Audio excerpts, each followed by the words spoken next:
Hello दोस्तों, नमस्कार। आज मैं आप लोगों को एक ऐसी कहानी सुनाने जा रहा हूँ, जिस पर आपको विश्वास भी हो सकता है, नहीं भी विश्वास हो सकता है। विश्वास और अंधविश्वास एक प्रेत की कहानी है, जो मैंने अनुभव किया है, मेरे घर वालों ने अनुभव किया है। 100% सही है, इसमें कोई एक भी 0.1% भी मिलावटी नहीं है। मैं कक्षा 10 पास करके लखनऊ पढ़ने गया। मेरे पिताजी लखनऊ में नौकरी करते थे। पिताजी हमारे जो है एक ऐसे यहाँ पर मकान लिए थे, जो थोड़ा-सा बस्ती से दूर था, एकांत में था और 2 मंजिल मकान था, बाउंड्री लगी हुई थी। मैं, मेरा छोटा भाई, मेरी माँ और मेरे पिताजी उसमें रहने लगे। दोस्तों, गेट के पास एक शंकर जी मंदिर बना हुआ था, अभी मंदिर का उद्घाटन नहीं हुआ था और हम उसमें रहते थे। और उस मकान में ये सबसे बड़ी ताज्जुब ये थी कि जो भी आता था किराएदार हम लोग को छोड़ कर के, कोई 10 दिन में खाली कर दिया, कोई 15 दिन में खाली कर दिया, कोई एक ही हफ्ते में खाली कर दिया। किराया पूरे महीने का देता था, लेकिन 7 दिन, 10 दिन, 15 दिन में वो खाली कर देता था और कहता था हमको बहुत अच्छा क्वार्टर मिल गया, इससे अच्छा क्वार्टर मिला। तो हम लोग सोचते थे कि गाँव से थोड़ा-सा दूर है, इसलिए लोग खाली कर देते हैं। मकान के दाहिने तरफ एक बहुत बड़ा बगीचा था, सामने भी बगीचा था और आगे-पीछे सब खेत थे। मकान के गेट पर एक मंदिर था, लेकिन अभी मंदिर का उद्घाटन नहीं हुआ था और हम लोग रहने लगे। मेरे बड़े भाई जो नेवी में सर्विस करते थे, वो छुट्टी आए हुए थे। एक शाम की बात है, 7:15 के समय हो रहा था। वो सीने पर रेडियो रख करके चारपाई पर लेट करके जयमाला प्रोग्राम सुन रहे थे और उसमें एक भोजपुरी गाना चल रहा था, लाले लाले होठवा से बरसे लाल ललैया हो की रस चुएला। हम भी सुन रहे थे, मेरा छोटा भाई भी सुन रहा था। कुछ दूर पर माँ खाना बना रही थी, उसके भी कानों में आवाज़ जा रहा था और पिताजी की भी जा रहा था। एकाएक क्या होता है कि मेरे बड़े भाई जो सीने पर रेडियो रखे हुए थे, एक ही बार ऐसे फेंकते हैं और एक बाप कर करके उठ बैठते हैं। सब लोग आश्चर्यचकित हो जाते हैं, क्या हुआ, क्या हुआ? वो बोल नहीं पा रहे थे। 7-8 मिनट लगा उनको नॉर्मल होने में। उसके बाद पिताजी ने, माताजी ने, सबने पूछा कि क्या हुआ? तो कहते हैं कि मैं लेटा हुआ था, गाना सुन रहा था। एक काली छाया धुंधली आई और हमारे सीने पर बैठ गई और मेरा गला दबाने लगी। मैं सबको देख रहा था, सब सुन रहा था, लेकिन इतना वजन देकर उसने दबाया था कि मैं 1 मिलीमीटर भी अपने शरीर को नहीं हिला सकता था और आवाज़ भी नहीं निकल रही थी, किसी को मदद के लिए भी नहीं बुला सकता था। उस आत्मा ने मुझे तब छोड़ा जब मेरा प्राण 2-4 सेकंड में निकल जाना था, उस वक़्त उसने छोड़ा। और मैं क्या किया हूँ, क्या नहीं किया हूँ, कुछ नहीं। अभी आप लोग पूछ रहे हो तो मैं घटना बता रहा हूँ। उसके बाद हमारी माताजी एक दिन खाना बना रही थी, 10-11 का समय था दिन में, और जैसे ही रोटी बेल रही थी, तब तक उसने दबा दिया माताजी को। माताजी जड़वत हो गई। उसके बाद जब उनका भी प्राण निकलने का समय हो रहा था, उस समय छोड़ दिया और रोटी बेलते हुए माताजी ने अरे बाप करके ऐसे किया और सामने अंगीठी पर जो है दाल चल रही थी, वो बेलन के साथ दाल लगा और पूरा गिर गया। अब माताजी ने जो है पिताजी से झगड़ा किया कि मकान बदल दो। पिताजी इन बातों पर नहीं मानते थे और हँसने लगे, कह रहे तुम लोग कैसे बम है।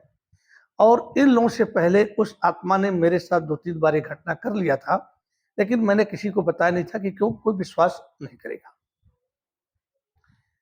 उसके बाद भाई साहब की छुट्टी खत्म होती है, वो चले जाते हैं और पिताजी की पोस्टिंग आ जाती है कानपुर में। और उसके बाद मेरा छोटा भाई, मेरी माँ जो है गाँव आ जाते हैं। मैं 11वीं में पढ़ रहा था एकेसी में। ये सन 1976 की घटना है। अब मेरी पढ़ाई 3 महीना हो गई थी, इसलिए मैं नहीं जा सकता था और मैं वहीं रहा, बाकी लोग चले गए। नीचे के मकान में हम रहते थे, ऊपर वाला खाली हो गया था, तो मैंने क्या किया कि ऊपर शिफ्ट कर लिया और उस कमरे में रहने लगा। एक दिन मैं कोचिंग पढ़ कर के आ रहा हूँ, तो मैं क्या देखता हूँ कि ऊपर वाला मकान में छत मतलब बरामदा नहीं था, दूर से दिख जाता था कि चाँदनी रात है। अब जैसे कहते हैं कि पूर्णमासी होती है, 14वीं की रात होती है, मतलब 13, 14, 15 इसी बीच में वो रात थी। मतलब स्पष्ट सब कुछ दिख रहा था। मैं 50 मीटर दूरी से अपने मकान को देखता हूँ, तो देखता हूँ कि एक औरत जो है वहाँ पर खड़ी है। मैंने कहा ये औरत कौन हो सकती है? तो फिर दिमाग में आया कि दुबे जी की लड़की होगी, कभी-कभी आ जाती थी सामान माँगने के लिए और उसके बाद जो है आई होगी। पर ये मेरे दिमाग में नहीं आया कि जो बाउंड्री से जो गेट लगा था, गेट की तो चाबी मेरे पास है। वो बाउंड्री फांद करके कैसे आएगी? मैं गेट खोला, उसके बाद गया अंदर, ऊपर चढ़ा तो देख रहा हूँ कि वहाँ कोई है ही नहीं। मैं आश्चर्य की तरह गया। इन आँखों ने ही देखा है और इन आँखों को ही धोखा हो गया। फिर भी मैंने मति भ्रम मान लिया और उसके बाद जो है मैं ताला खोला, अंदर गया, अंगीठी जलाया, खाना बनाया, खाना बना करके मैं सो गया। रात को मुझे मेरी माँ की आवाज में मेरे कानों में सब सुनाई देते हैं, वीरेंद्र मुझे पानी पिला दो। मैं जमीन पर सोया हूँ, जाड़े का दिन है, रजाई ओढ़ा हूँ, मैं जगता हूँ, फिर मैं कहता हूँ ये कोई आवाज नहीं है, भ्रम है। 2 मिनट के बाद फिर आवाज आती है, वीरेंद्र मुझे पानी पिला दो, मेरी माँ की आवाज में। फिर मैं कहता हूँ माँ तो मेरी गांव चली गई, पानी के लिए यहाँ तो आ नहीं सकती। उस समय मेरे पास रिको घड़ी था जिसमें रेडियम होता था। मैंने घड़ी में समय देखा तो 12:07 हो रहा था। मैं पड़ा रहा, सोचता रहा कौन है पानी मांग रहा है। फिर मेरे दिमाग में आया कि जो आत्मा हम लोग को दबाती है, कहीं वही तो नहीं पानी मांग रही है, प्यासी हो अतिरिक्त आत्मा हो। मैं दोस्तों 11 में पढ़ रहा था, 11/5, 16 साल मेरी उम्र थी। थोड़ा शरीर में सिरन आया, लेकिन इतना वो दबा चुकी थी हमको कि अभ्यस्त हो गए थे हम। जान नहीं मारती थी, नुकसान नहीं करती थी, बस दबा देती थी। और इतना वजन लेकर के दबाती थी, इतना वजन लेकर के दबाती थी कि जिसका कोई मतलब नहीं है। आप हाथ नहीं उठा सकते हो, पैर नहीं हिला सकते हो, गर्दन भी नहीं हिला सकते हो, मोड़ सकते हो, और आपको उसी हाल में रहना है। और जब सांस आपका रुक जाता है, प्राण निकलने वाला है, तभी वो छूटती है और आदमी हरी बौखरी कर करके उठ बैठता है। मैंने क्या किया, बाल्टी लिया, गिलास लिया, बाहर गए। चांदनी रात तो थी, मैंने आपको पहले बताया है। इधर उधर देखा, कोई नहीं है। फिर हमने कहा देखो भाई, आप जो भी हो,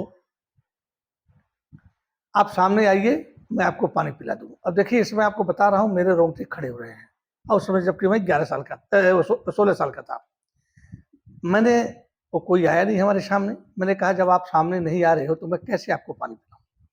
मैं आपको देख नहीं सकता हूँ, सिर्फ आपकी आवाज़, जो मेरी माँ की आवाज़ बनाकर आपने बोला था, वही मुझे सुनाई दिया है, और मैं आकर के आपको पानी पिलाने के लिए आया हूँ। फिर मैंने गिलास में पानी भर के वहाँ रख दिया और भरी हुई बाल्टी रख दिया। हमने कहा जो भी आप हैं, आपके लिए मैं पानी रख दिया हूँ, आप पानी पी लीजिए और उसके बाद जो है जाइए। मैं कहकर अंदर आ गया और रजाई में सो गया, और थका हुआ था, अकेला था, नींद आ गई, सो गया। सुबह जब उठकर देखता हूँ दोस्तों, तो गिलास बिल्कुल खाली, एक बूंद पानी नहीं, और आधी बाल्टी पानी खत्म। अब इस घटना से मैं थोड़ा परेशान हुआ, विचलित हुआ।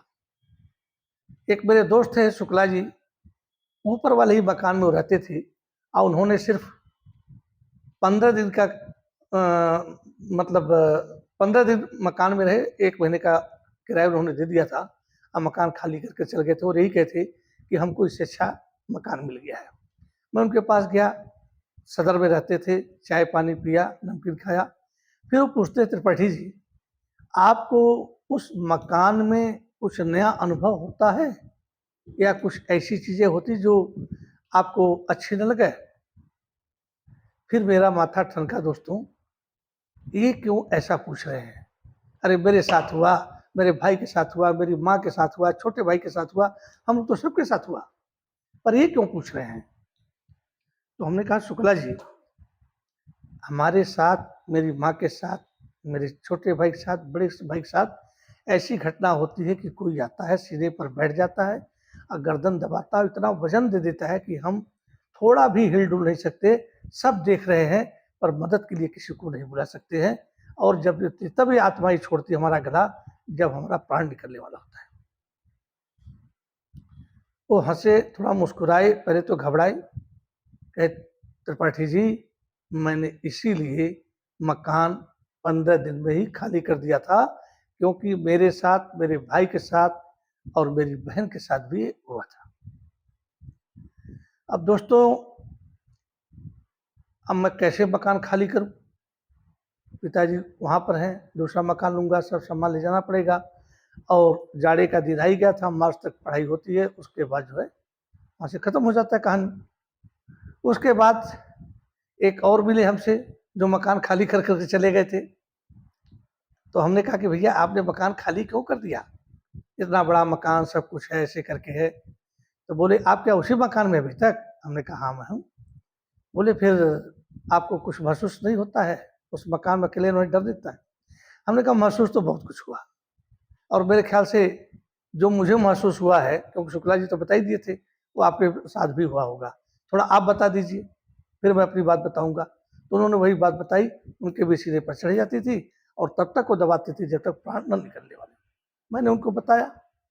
उसके बाद समय कटता रहा दोस्तों, और एग्ज़ाम आया, मैं एग्ज़ाम दिया और क्वार्टर को खाली कर दिया।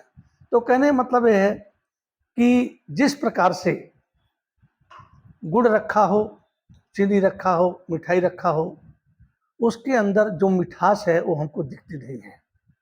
हमें तो जब वो गुड़ चीनी मिठाई खाएंगे तभी पता चलेगा कि वो कितना मीठा है। उसी तरह से इन आत्माओं के बारे में लोग कहते हैं अंधविश्वास है, आत्माएं होती हैं। यदि देवता है तो दानव है, दिन है तो रात है, नर है तो नारी है। तो उसी तरह से ये प्रेत आत्माएं होती हैं, इसमें कोई डाउट नहीं है। हाँ, किसी से अनुभव किसी को मिल जाता है तो हम मान जाता है, और किसी को नहीं मानता है, किसी को नहीं मिलता है तो नहीं मानता है।